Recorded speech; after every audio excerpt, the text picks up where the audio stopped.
Welcome to my channel exam pass Bangla. তো আজকে আমি যে ক্লাসটা নিব সেটা হচ্ছে ডেমো ক্লাসের উপর। তো আমি ডেমো ক্লাস একটাও এখনো দিইনি। আর যেটা সমস্যা আমার ডেমো ক্লাস না দেওয়ার কারণ সেটা হচ্ছে আমাদের কাছে যে বোর্ডটা আছে সেটা খুব ছোট এবং সেখানে যদি আমি ডেমো ক্লাস দিই তাহলে সেটা কিন্তু খুব একটা ভালো হবে না। সেইজন্য আমি ডেমো ক্লাস দেইনি। কিন্তু অনেক স্টুডেন্টস আমাকে রিকোয়েস্ট করছে, "স্যার একটা ডেমো ক্লাস দিন।" তো সেইজন্য আমি একটা ডেমো ক্লাস তোমাদের দিচ্ছি আজকে ফাদারস হেল্প এর উপর ক্লাস 10 থেকে প্রোজ এর উপর। তো যদি তোমাদের ভিডিও ভালো লাগে অবশ্যই লাইক করবে। তো চলো ক্লাসটা শুরু করি।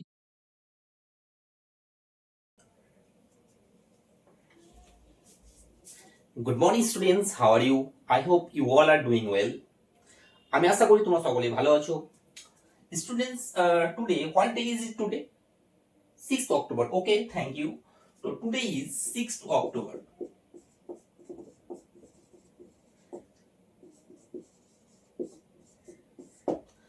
Students, today our subject is English. Today our subject English. Topic topic today we'll discuss prose. Students, today we are going to read a story that I'm sure many of you will find it very relatable. আজকে students আমরা এমন একটা গল্প পড়তে যাচ্ছি যে তোমরা অনেকেই এই গল্পটির সঙ্গে নিজেকে অনেকটা সম্পর্কিত বা পরিচিত করতে পারবে। Before starting, let me ask you some questions. How many of you have ever tried to avoid going to school? তোমাদের মধ্যে কতজন এমন আছো যারা স্কুল না যাওয়ার জন্য অজুহাত দিয়েছো? Be honest, you can raise your hand. I can not tell your parents. তোমরা নির্ভয়ে বলতে পারো কে কে অজুহাত দেখিয়েছো। আমি তোমাদের পিতামাতাকে তো বলতে যাচ্ছি না। ওয়ান, তুমি। Oh, I see a few brave hands.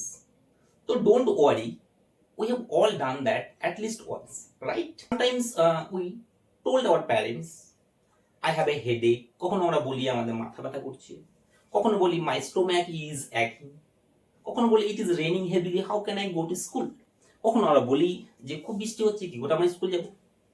Now tell me what happened after that. এখন বলো তো দেখি তারপরে কি ঘটতো, তোমাদের অজুহাত দেওয়ার পর কি ঘটতো? Did your parents believe you? তোমাদের পিতামাতা কি তোমাদের বিশ্বাস করতো? করতো? করতো না তোমাকে, ওকে? Well, the main character of today's story, Swaminathan, did the same thing. আমাদের গল্প, আজকে যে আমরা গল্পটা পড়বো তার যে মেইন ক্যারেক্টার স্বামীনাথন, সে একই জিনিস করতো, মানে একই অজুহাত দেখাতো। He tried his best to skip school by making excuses, but things do not go as planned. Today's topic name is Father's Help. Father's Help.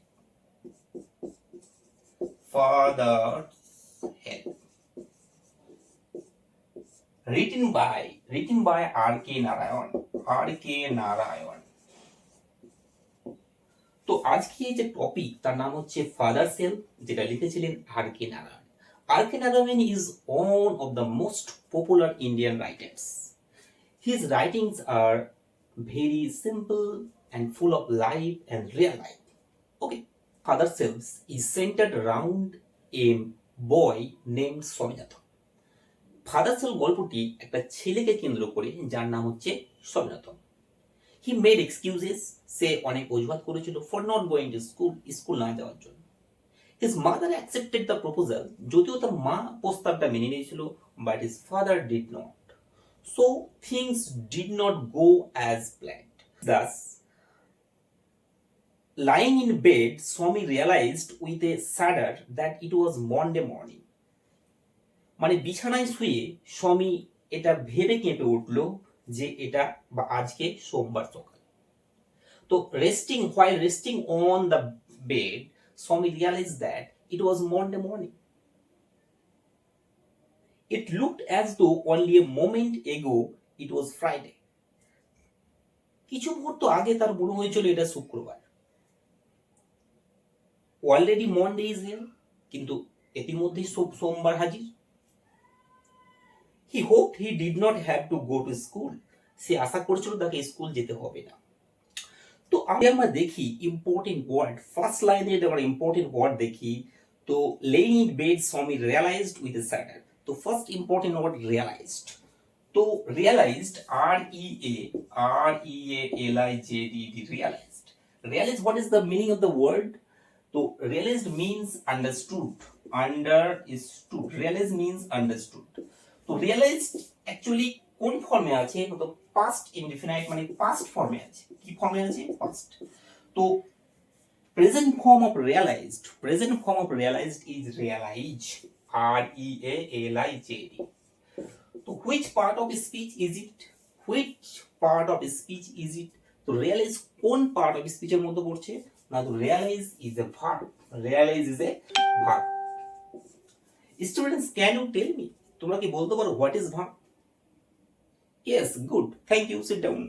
Important word in the first line is sadder. So what is the meaning of sadder? So sadder, SHUDDER, sadder. Sadder, what is the meaning of the word sadder? So sadder means tremble, TREMBLE, tremble slightly, SLIGHTLY, slightly, tremble slightly. Sadder means tremble slightly. The most important word in the second line is only. So only, what is the meaning of the word only? So only means none but. Only means none but. So affirmative sentence, it is used as only, but negative sentence এটা use হয় কি? none but, NONEBUT, none but.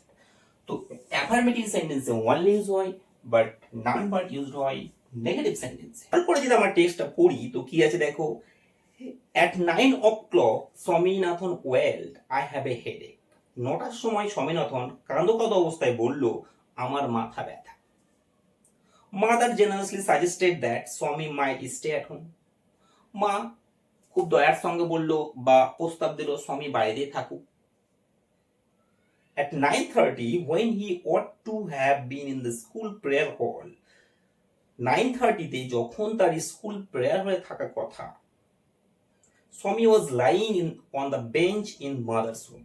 স্বামী তার মায়ের রুমে বেঞ্চে শায়িত আছে।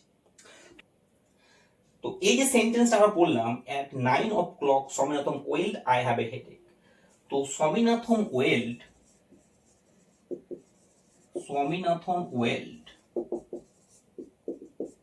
I have a headache. তো এখানে যে স্পিচটা ইউজ হয়েছে, সেটা হচ্ছে ডিরেক্ট স্পিচ। কি স্পিচ? Direct speech. তো Swaminathan wailed, comma inverted comma, এই যে কমা আছে একে বলা হয় কমা, এই যে কমা আছে এটাকে বলা হয় ইনভার্টেড কমা। তো এটা হচ্ছে ডিরেক্ট স্পিচ। এটাকে যদি আমরা ইনডিরেক্ট স্পিচে করি, তাহলে কি হয়ে যাবে? Swaminathan wailed that he had a headache. He had a কি? হেডেক। তো এই যে লাইনটা আছে এটা হচ্ছে ডিরেক্ট স্পিচে আছে। যদি আমরা এটাকে ইনডিরেক্ট স্পিচে করি, তাহলে এটা কি হয়ে যাবে? Swaminathan wailed that he had a headache.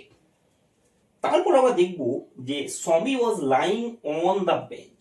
তো lying, LYING, lying on the bench, BENCH।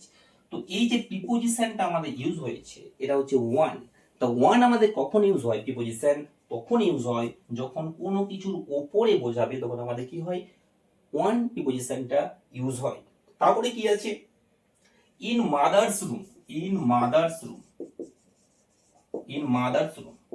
তো এখানে আমাদের যে প্রিপোজিশনটা ইউজ হয়েছে সেটা হচ্ছে ইন। আর ইন প্রিপোজিশন আমাদের কখন ইউজ হয়? তখন ইউজ হয় যখন কোনো কিছুর মধ্যে বা ভিতরে বোঝানো হয়, তখন আমাদের কি হয়? In preposition. তো মাদার্স রুমের ভিতরে বোঝাচ্ছে, তাই জন্য কি এখানে ইন বসেছে, আর বেঞ্চের উপরে বোঝাচ্ছে বলে আমাদের কি প্রিপোজিশন বসেছে? ওয়ান বসেছে। তো তারপরে পড়ে থাকো কি বলছে? Father asked him, have you no school today? বাবা তাকে জিজ্ঞেস করলো, তোমার কি আজকে কোনো স্কুল নেই? হেডেক, স্বামী রিপ্লাইড। স্বামী উত্তর দিলে, headache, nonsense, dress up and go. অর্থহীন কথা, জামা কাপড় পরে নাও এবং স্কুলে যাও। হেডেক। আবার স্বামী যখন বললো মাথা ব্যথা। Loaf about less on the Sundays and you will be without a headache on Monday. রবিবারে এত ঘোরাঘুরি করো না, তাহলে সোমবারে মাথা ব্যথা করবে না। স্বামী new how strict his father could be. স্বামী জানতো তার বাবা কত কঠোর হতে পারে, so he change his tactics. তো এই যে অংশটা আমরা পড়লাম, তো তো এখানে যে আমরা পড়েছি যে father asked him have you no school today. তো আস্কড হিম ফাদার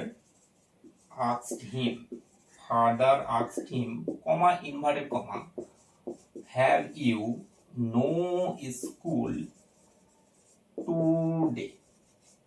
তো এখানে যে স্পিচটা আমাদের ইউজ হয়েছে, আমাদের ইউজ হয়েছে সেটা হচ্ছে ইনডিরেক্ট স্পিচ।